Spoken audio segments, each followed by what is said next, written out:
Doctor ortho Ayurvedic oil and capsule. अब दर्द भी घुटने टेकेगा। राष्ट्रपति ट्रंप ने ट्रेड डील पर दिया बड़ा बयान। डावोस में ट्रंप ने कहा, भारत और अमेरिका के बीच जल्द होगी डील। पीएम मोदी को लेकर मेरे मन में बहुत सम्मान, बेहतरीन शख्स और मेरे दोस्त हैं। पुलिस ने जारी किया रिपब्लिक डे अलर्ट। पुलिस ने लगाए पहली बार दिल्ली के आतंकी की तस्वीर। दिल्ली पुलिस ने आतंकी मोहम्मद रेहान का पोस्टर लगाया। बीएमसी मेयर समेत महाराष्ट्र के कुल 29 नगर निगमों के लिए आज बड़ा दिन। आज मेयर पद के आरक्षण के लिए निकाली जाएगी लॉटरी। आरक्षण की घोषणा के बाद ही उम्मीदवारों का फैसला किया जा सकेगा। यूपी के मिर्जापुर के नामी जिमों में वर्कआउट करने वाली लड़कियों को प्रेम जाल में फंसाकर ब्लैकमेल करने और धर्म परिवर्तन कराने का आरोप। पुलिस ने 4 आरोपियों को गिरफ्तार कर उनके जिमों को सील किया।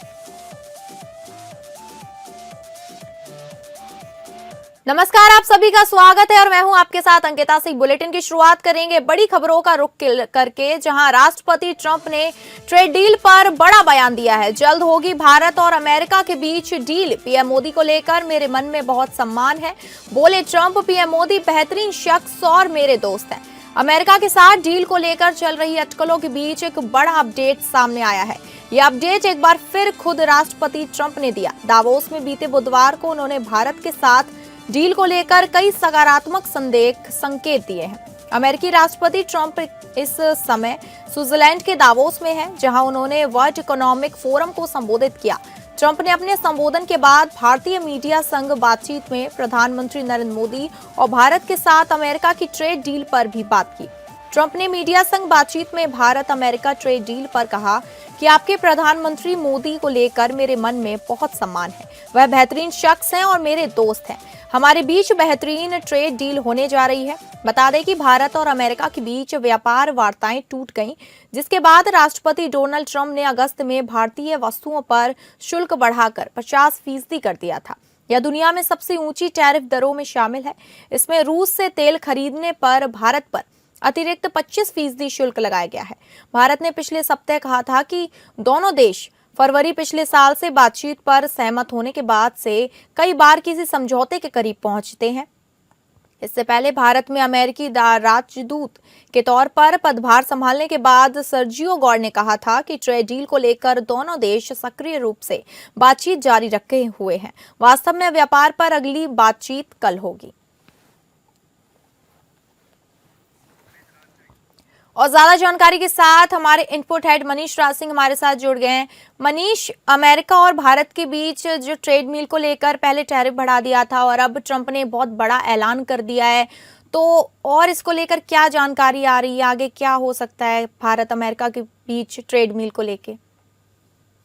बता दूं कि जिस तरीके से अमेरिका और भारत दोनों को अपने आपको दोनों चाहते हैं कि ये हमारे नेचुरल पार्टनर हैं और इनके बीच में आर्थिक संबंध मजबूत बने रहे। तो इसके पहले कि जब राष्ट्रपति ट्रंप ने भारत पर तमाम तरह की टैरिफ आरोपित की थी, तो उसकी वजह से भारत और अमेरिका के जो आर्थिक संबंध हैं वो काफी नाजुक स्थिति में आ गए हैं।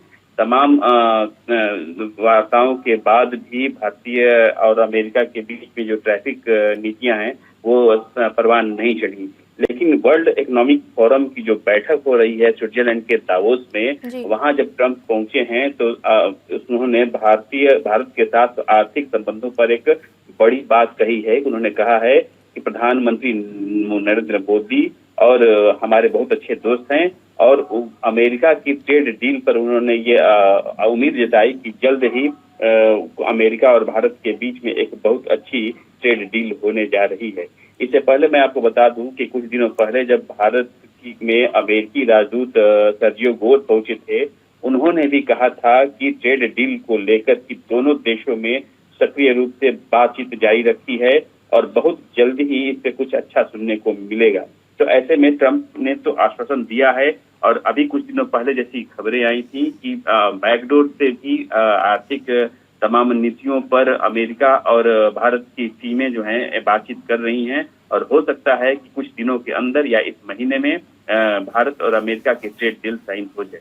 जी जी ठीक है, बहुत बहुत धन्यवाद आपका जानकारी साझा करने के लिए। तो आपको बता दें कि अमेरिकी राष्ट्रपति डोनाल्ड ट्रंप ने वर्ल्ड इकोनॉमिक फोरम को संबोधित करते हुए कहा है कि जल्द ही भारत और अमेरिका के बीच ट्रेड डील होने की संभावना है या होने वाली है।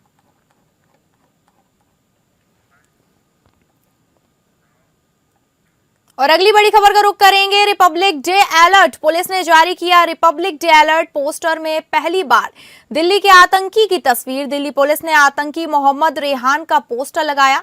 गणतंत्र दिवस से पहले दिल्ली पुलिस हाई अलर्ट पर है। दिल्ली पुलिस ने पहली बार वांटेड आतंकियों के पोस्टर लगाए हैं। पुलिस ने कहा कि जनता की सतर्कता और सहयोग ही आतंकी साजिशों को नाकाम करने में सबसे बड़ी ताकत है। गणतंत्र दिवस के जश्न को शांतिपूर्ण और सुरक्षित बनाने के लिए हर नागरिक को जिम्मेदारी निभानी होगी। इस बार दिल्ली पुलिस के अलर्ट पोस्टरों में पहली बार दिल्ली के एक आतंकी की तस्वीर शामिल की गई है। यह आतंकी मोहम्मद रेहान है, जो अल कायदा इन इंडियन सबकॉन्टिनेंट यानी AQIS से जुड़ा बताया जा रहा है और दिल्ली पुलिस व खुफिया एजेंसियों को वांछित है।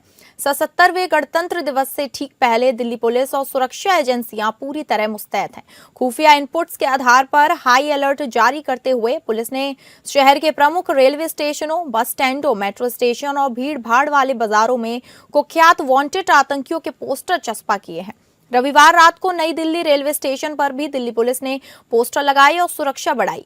ये poster Babbar Khalsa international, Jaish-e-Mohammed, al Qaeda और खालिस्तान जिंदाबाद फोर्स जैसे प्रतिबंधित आतंकी संगठनों के सदस्यों के हैं। इनमें सबसे प्रमुख नाम है खालिस्तान टाइगर फोर्स यानी KTF के चीफ अर्शदीप सिंह उर्फ अर्श डल्ला का है, जो कनाडा से बैठकर अंतर्राष्ट्रीय स्तर पर आतंकी नेटवर्क चला रहा है। पुलिस ने नई दिल्ली रेलवे स्टेशन, पुरानी दिल्ली रेलवे स्टेशन, निजामुद्दीन, आनंद विहार, सराय रोहिल्ला सहित प्रमुख रेलवे स्टेशनों पर ये पोस्टर लगाए हुए हैं।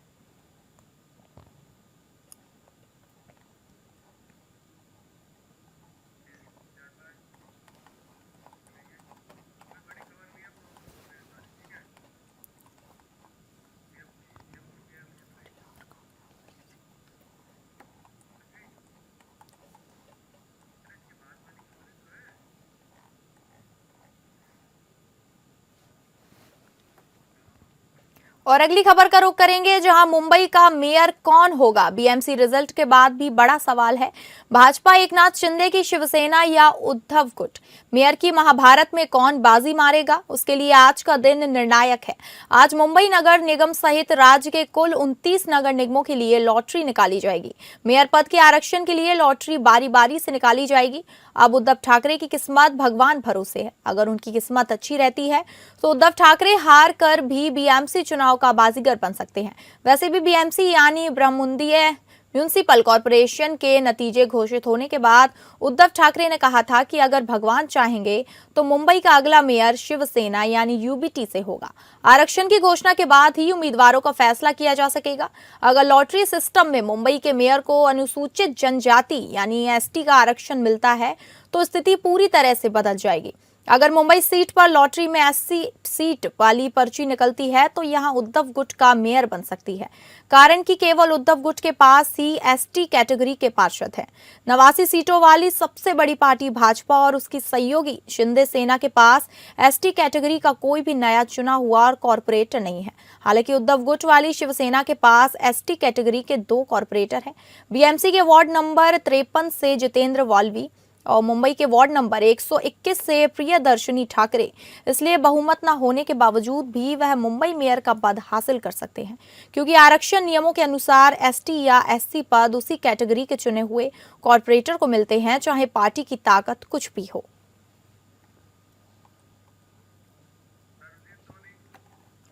और ज्यादा जानकारी के साथ हमारे संवाददाता सर्वजीत सोनी हमारे साथ जुड़ गए हैं। सर्वजीत, जिस तरीके से आज लॉटरी को लेकर बात हो रही है, क्या लगता है किसकी लॉटरी खुलेगी निगम चुनाव को लेके?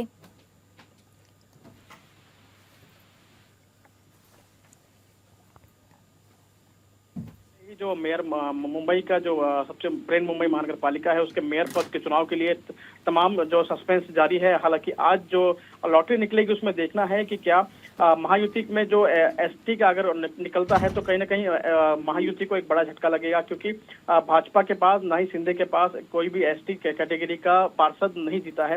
हालांकि उद्धव गठ के पास 2 पार्षद हैं। तो ऐसे में देखना है कि उद्धव ठाकरे की तरफ से भी एक बयान दिया गया था कि ऊपरवाला चाहेगा तो उद्धव गठ का मेयर बनेगा। तो हालांकि जब ये लॉटरी का जो परिणाम निकलेगा इसमें देखना है कि एसटी आता है या ओबीसी के अंडर में आते हैं। तो पूरे लॉटरी पे ही पूरा सस्पेंस कायम है। 29 महानगर पालिकाओं के मेयर पद के चुनाव के लिए आज जो है मामला क्लियर हो जाएगा। तमाम पार्षदों का जो है उसमें खरीद फरोख्त भी शुरू है, आरोप प्रत्यारोप भी शुरू है। और वहीं 29 पार्षद अभी भी जो होटल्स में ठहरे हुए हैं। तो इसको पूरे मामले को क्लियर हो पाएगा कि जिस तरह से मेयर महायुति का होता है या उद्धव गठ का होता है, ये आरक्षण के बाद, निर्णय के बाद मालूम चल पाएगा। जी ठीक है, बहुत बहुत धन्यवाद आपका जानकारी साझा करने के लिए। तो आपको बता दें, बीएमसी मेयर के लिए आज लॉटरी निकाल जाएंगी। वहीं राज्य के कुल 29 नगर निगमों के लिए आज नौकरी निकाली जाएगी और मेयर कौन होगा ये जानने की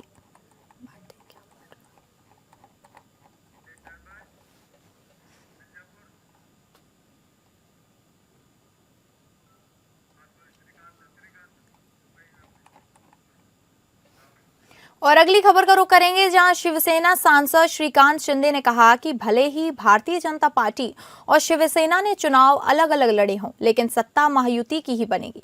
उन्होंने स्पष्ट किया कि कल्याण डोंबिवली महानगर पालिका में महायुति की सरकार गठित की जाएगी और भाजपा के सहयोग से विकास कार्यों को गति दी जाएगी। श्रीकांत शिंदे ने कहा कि मनसे की भी विकास के लिए साथ आने की भूमिका है। मनसे नेता राजू पाटिल उनके व्यक्तित्व मित्र हैं और विकास के लिए सभी का एकजुट होना जरूरी है।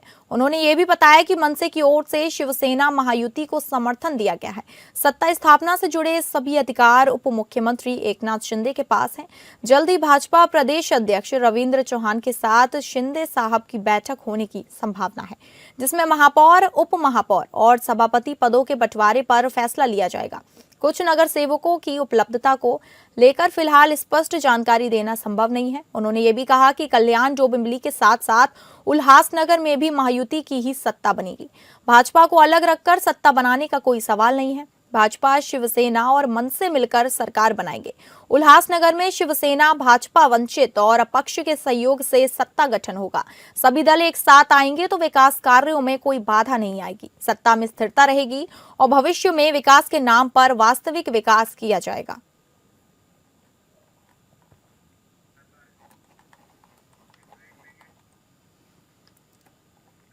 जहां यूपी के मिर्जापुर से चौंकाने वाली घटना सामने आई है। शहर के नामी जिमों में वर्कआउट करने वाली लड़कियों को प्रेम जाल में फंसाकर ब्लैकमेल करने और धर्म परिवर्तन कराने का आरोप लगा है। पुलिस ने इस मामले में 4 आरोपियों को गिरफ्तार कर उनके 4 जिमों को सील कर दिया है। इसमें 3 सगे भाई हैं, जबकि चौथा उनका बहनोई है। मिर्जापुर थाना शहर कोतवाली क्षेत्र के महुवरिया व थाना कटरा कोतवाली क्षेत्र नारघाट व बेलतर स्थित केजीएन जिम में आने वाली लड़कियों से जिम ट्रेनर और उनके सहयोग साथियों पर 2 अलग अलग युवती ने पुलिस को प्रार्थना पत्र देकर बताया कि इन लोगों द्वारा दोस्ती कर धर्म परिवर्तन कराने दबाव बनाया जा रहा था।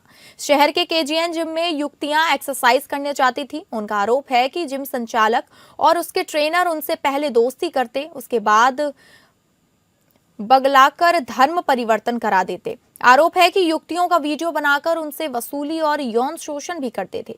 पुलिस ने मामले की जांच कर गंभीर धाराओं में मुकदमा दर्ज करते हुए धर्म परिवर्तन के आरोप में 4 लोगों को गिरफ्तार कर लिया है। साथ ही इनके KGNU 1, 2 और 3 जिम और सहयोगी के एक आयरन फायर जिम को सील कर दिया है। पुलिस ने यह कार्रवाई थाना देहात कोतवाली क्षेत्र की रहने वाली 2 लड़कियों की शिकायत पर की है। लड़कियों का आरोप है कि जिम संचालक और ट्रेनर लड़कियों से दोस्ती कर अपने प्रेम जाल में फंसाते, फिर उनसे छेड़खानी करते और अश्लील फोटो बनाकर ब्लैकमेल कर पैसे वसूलते थे।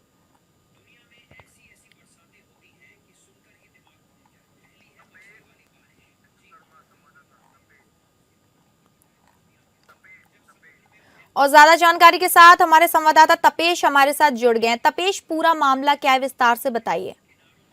जी, आपको बता दें कि मिर्जापुर में KGN 0.1, KGN 0.2 और KGN 3 जिम सहित एक आयरन फायर जिम को बंद किया गया। इसमें मामला ये है कि जो युवतियां जिम करने जाया करती थी, पहले उनका अश्लील फोटो और वीडियो बनाकर उनको ब्लैकमेल किया जाता था। कहा जाता था कि या तो तुम पैसे लाओ या तो फिर धर्म परिवर्तन करो। इसी मामले को लेकर 19 तारीख को 2 अलग अलग युवतियों ने थाना कोतवाली देहात में तहरीर दी थी, जिस पर पुलिस ने कार्रवाई करते हुए 4 अभियुक्तों को कल तक गिरफ्तार किया था। और आज एक बड़ी कार्रवाई करते हुए पुलिस की एक आरोपी के साथ मुठभेड़ हुई, जो थाना कोतवाली देहात क्षेत्र के खड़ंजा फाल में हुई।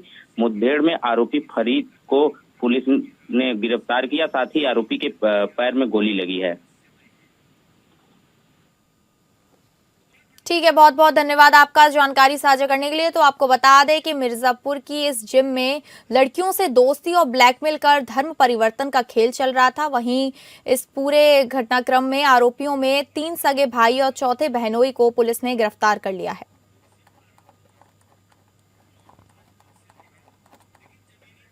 और अगली खबर का रुख करेंगे, जहां लखनऊ के किंग जॉर्ज मेडिकल यूनिवर्सिटी से जुड़े अवैध धर्मांतरण और यौन शोषण के मामले में Uttar Pradesh special task force ने जांच को नए सिरे से शुरू कर दिया है। एसटीएफ की टीम अब यूनिवर्सिटी के संबंधित विभागों में गहन छानबीन कर रही है। एसटीएफ इस मामले में विभाग के अफसरों और कर्मचारियों के बयान दर्ज करने की तैयारी कर रही है। सूत्रों के अनुसार एसटीएफ ने पैथोलॉजी विभाग और क्रिटिकल केयर मेडिसिन विभाग के हेड ऑफ डिपार्टमेंट को नोटिस जारी करने का फैसला किया है। इन दोनों विभागों के डॉक्टरों और कर्मचारियों के मोबाइल नंबरों व अन्य डिटेल्स को भी एसटीएफ ने अपने कब्जे में ले लिया है।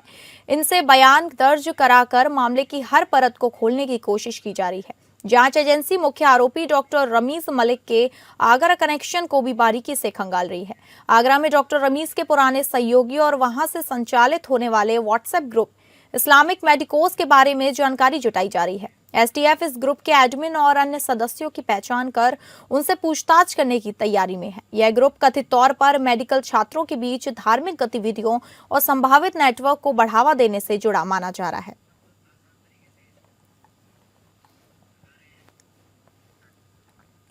और अगली खबर का रुख करेंगे, जहां संभल की सदर तहसील क्षेत्र में स्थित शाही जामा मस्जिद के दूसरे सर्वे के दौरान हुई हिंसा के मास्टरमाइंड और फरार गैंगस्टर शारिक साठा के खिलाफ पुलिस ने बड़ी कार्रवाई शुरू कर दी है।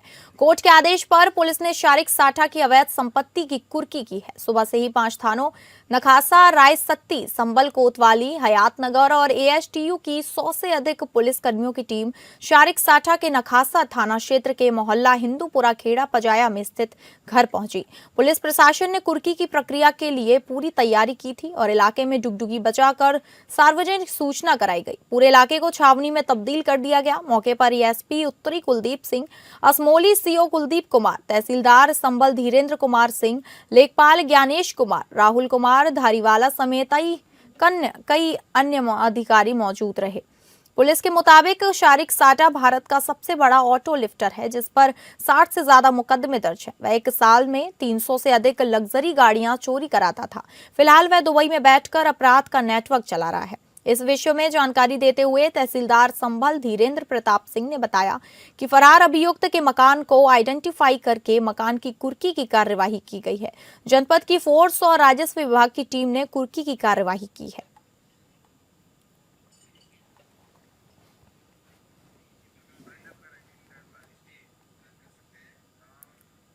तो फिलहाल इस बुलेटिन में इतना ही। नमस्कार।